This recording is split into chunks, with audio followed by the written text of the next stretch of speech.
কর্মজীবনের ব্যস্ততা কাটিয়ে কলকাতা থেকে খুবই কাছে একদিনে ঘোরার জায়গা অনেক আছে। তার মধ্যে একটি হলো চুঁচুড়া। তো আজকে আমি সেই চুঁচুড়ায় এসেছি একদিনে ঘোরার জন্য। তো এখানে কিভাবে আসবেন, কি দেখবেন, কত খরচা হতে পারে, সেই সব তথ্য পাবেন আজকের এই ভিডিওয়। তো তার আগে একটু চুঁচুড়া শহরের সম্বন্ধে একটু জেনে নিই। চুঁচুড়া যা ছিল বাংলার একটি গুরুত্বপূর্ণ ডাচ বাণিজ্য কেন্দ্র। পর্তুগিজদের পরে 17 শতকে ডাচরা এটি প্রতিষ্ঠা করে এবং পরবর্তীতে 18 শতকে ব্রিটিশ ইস্ট ইন্ডিয়া কোম্পানির অংশ হয়ে ওঠে।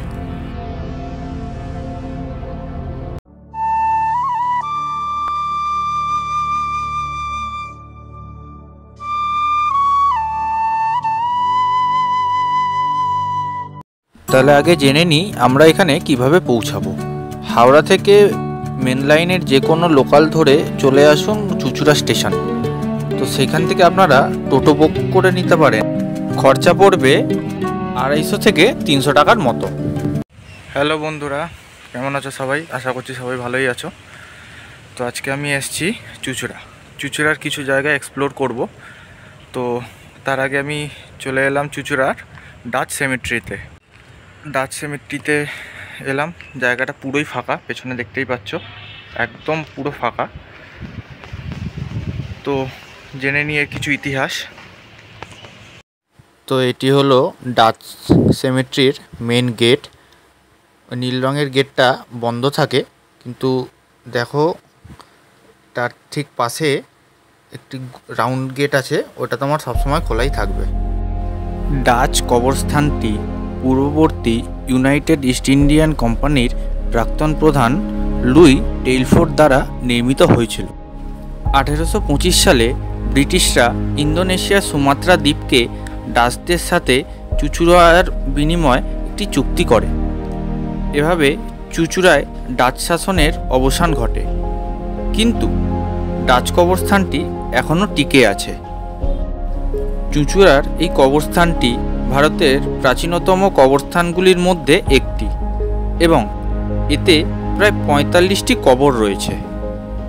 কবরস্থানটি এখনও এএসআই দ্বারা রক্ষণাবেক্ষণ করা হয়। প্রাচীন স্মৃতিস্তম্ভ ও প্রত্নতাত্ত্বিক স্থান এবং জাতীয় গুরুত্বপূর্ণ ধ্বংসাবশেষের সুরক্ষার জন্য। কবরস্থানটিতে গাছের ছায়ায় ছড়িয়ে ছিটিয়ে থাকা বিভিন্ন ধরনের কবর রয়েছে।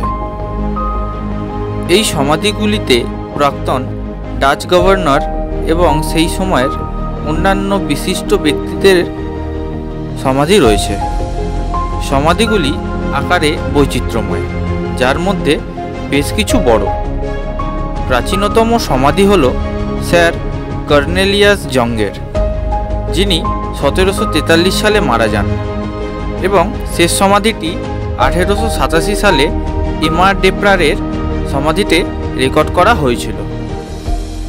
সবুজের মাঝে অবস্থিত সমাধিগুলি হাঁটার পথের সাথে মিশে আছে। এই স্থানটির ঐতিহাসিক তাৎপর্য ছাড়াও রহস্যময় আবেদন রয়েছে। একটি উঁচু ইটের প্রাচীর দিয়ে ঘেরা কবরস্থানটিতে সমাধিসৌধ রয়েছে, যা সেই সময়ের স্থাপত্য শৈলীর সাথে সামঞ্জস্যপূর্ণ এবং এটি দক্ষিণ ভারতেও পাওয়া সমাধিগুলির সাথে সাদৃশ্যপূর্ণ। এখানে 3 ধরনের সমাধির আকৃতি দেখতে পাওয়া যায়। একটি হলো পিরামিড, একটি হলো সমাধি বাক্স এবং আরেকটি হলো সাধারণ সমাধি পাথর। এই কবরস্থানটি 4000 বর্গমিটার জমির ভিতরে অনেক কাঠামো রয়েছে, যা অলঙ্কিত এবং স্বতন্ত্র স্থাপত্য নকশা রয়েছে, যা দেশের এই অংশে ডাচ স্থাপত্যের অনন্যতা তুলে ধরে। 1993 সালে একটি ভয়াবহ টর্নেডো কবরস্থানের কিছু ইটের কাঠামো ক্ষতিগ্রস্ত করে, যা পরবর্তীতে এএসআই দ্বারা মেরামত করা হয়। বিশেষজ্ঞরা আরও উল্লেখ করেছেন যে গত কয়েক বছর ধরে আমফান এবং ইয়াস এর মতো ঘূর্ণিঝড়ের প্রভাব এবং শতাব্দী প্রাচীন এই কাঠামোগুলিকে দুর্বল করে দেওয়ার কারণে কাঠামোটি পুনরুদ্ধার করা জরুরি। তো ভিডিওটি কেমন লাগলো অবশ্যই কিন্তু কমেন্টে জানাবেন। এবং আমি চুঁচুড়ার আরও কিছু স্থান এক্সপ্লোর করেছি, আরও অনেক মন্দিরে আমি ঘুরতে গেছি। তো এই ভিডিওটা পার্টিকুলারলি ইতিহাসটা জানার জন্যই রাখলাম। তো চোখ রাখুন পরের ভিডিওয়ে আরও কিছু দর্শনীয় স্থানের ভিডিও থাকবে।